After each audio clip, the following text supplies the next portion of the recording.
When you hear the word luxury, what's the first country that comes to mind? For most of us, it's France. From LVMH and Dior to Chanel and Hermes, France doesn't just participate in the luxury industry, completely owns it.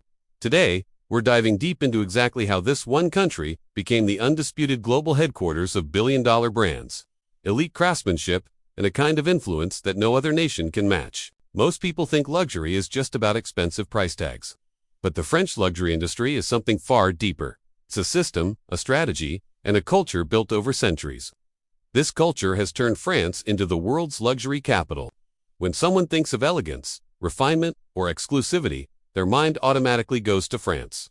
That brand value took decades to build, and today it gives France unmatched control over the world's biggest luxury companies. Let's start with the undisputed giant, LVMH. This is the world's largest luxury conglomerate. This single French company controls dozens of the most prestigious brands across fashion, jewelry, cosmetics, wines, and even high-end hotels.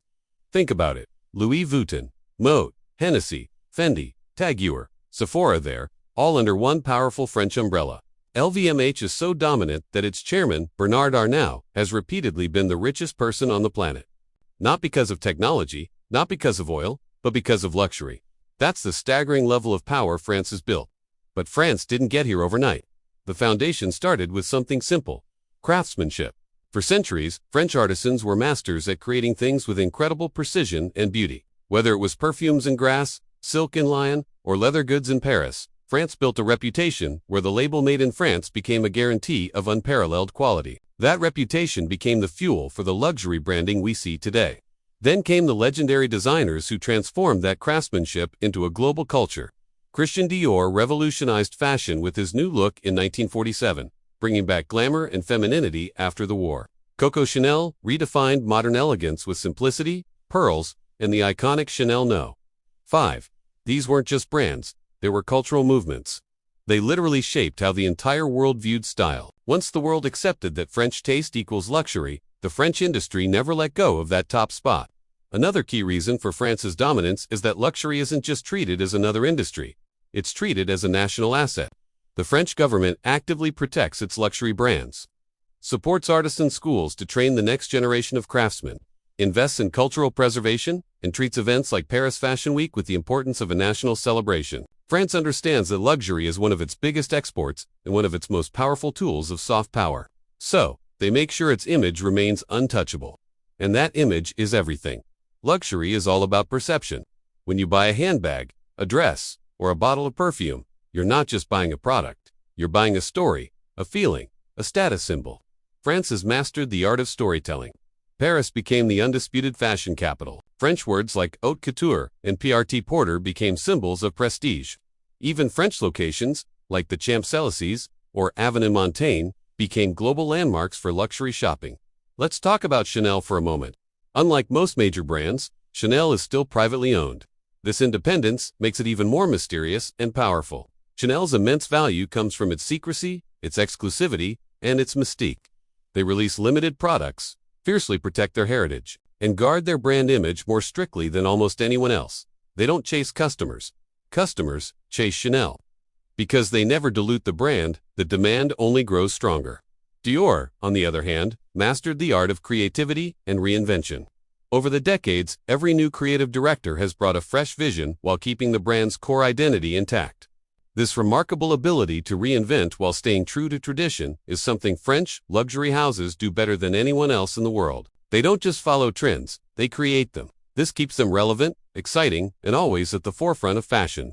But this domination isn't just about fashion. France also controls huge shares of the market in perfumes, cosmetics, jewelry, champagne, and high-end hospitality.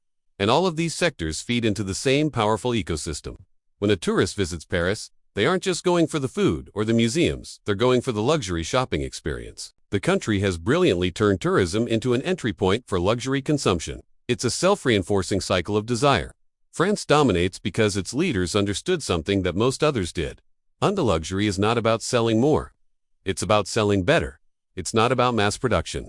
It's about controlled scarcity. It's not about discounts. It's about desire. And the French luxury giants have become the world's masters of creating desire. LVMH's strategy is a case study in this. They acquire brands with rich heritage, elevate them, protect their identity, and position them at the absolute peak of the market. This creates a cycle where the brand grows, demand increases, and its exclusivity becomes even stronger. When you combine dozens of these powerful brands under one empire, you create a financial machine with unmatched global influence. And that's exactly what France has done. The luxury market is also incredibly profitable. The margins are massive. A handbag that costs a few $100s to make might sell for several thousand. Perfumes cost very little to produce, but sell for hundreds. This allows these companies to generate enormous profits, which are then reinvested into spectacular marketing campaigns, celebrity endorsements, and cultural events. Every part of the system reinforces the luxury image. Another big reason for France's dominance is that luxury is deeply tied to French national identity.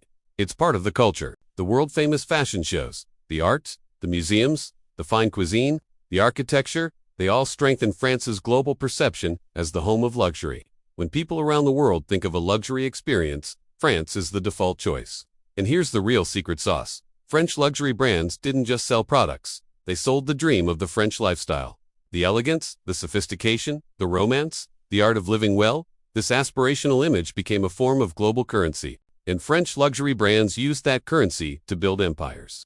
Even today, as new countries try to enter the luxury market, the world still looks to French brands as the gold standard. You have incredible Italian luxury, refined British luxury, and bold American luxury, all fantastic in their own right. But French luxury is the benchmark. It's the original reference point. So, how does France dominate the luxury market?